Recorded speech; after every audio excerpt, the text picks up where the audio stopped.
কি হয়েছে কি হয়েছে কি হয়েছে? উনি রাস্তার মাঝখানে ওনার প্রাইভেট কার খুলে দেখাচ্ছে আমাকে সাহস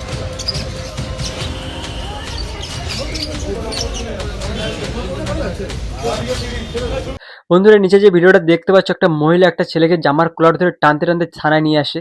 এবং কেন আনছে আমি এটা ক্লিয়ারলি বলছি। এটা কোনো সাধারণ মেয়ে ছিল না, এটা একটা মেয়ে পুলিশ অফিসার ছিল। তো কেন টেনে টেনে আনছি সেটাও বলছি। এটা একটা ডেলিভারি ম্যান ছিল, সে রাস্তায় দাঁড়িয়ে এই মহিলা পুলিশ অফিসারকে তার প্রাইভেট পার্ট দেখানোর চেষ্টা করে। কিন্তু মহিলা পুলিশ অফিসার চুপচাপ থাকেনি, তার প্রতিবাদ করলো এবং জামার কলার ধরে সিঙ্গামের মতো টানতে টানতে থানায় নিয়ে আসলো। তো এইভাবে প্রতিনিয়ত আমাদের মা বোনেরা প্রতিনিয়ত হেনস্থার শিকার হচ্ছে। তো এইভাবে প্রতিবাদ করতে পারলে সবার, প্রত্যেক মা বোনেদেরকে উদ্দেশ্য করে বলছি, এইভাবে প্রতিবাদ সবাই করবে।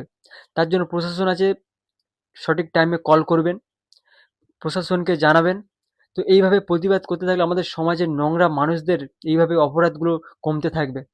এদের শাস্তির নিয়মিত উপযুক্ত শাস্তি না দিলে এদের অপরাধগুলো কমবে না। এরকম প্রতিনিয়ত আমাদের মা বোনেরা হেনস্থার শিকার হচ্ছে।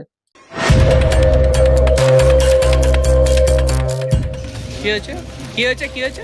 উনি রাস্তার মাঝখানে ওনার প্রাইভেট কার খুলে দেখাচ্ছে আমাকে সাহস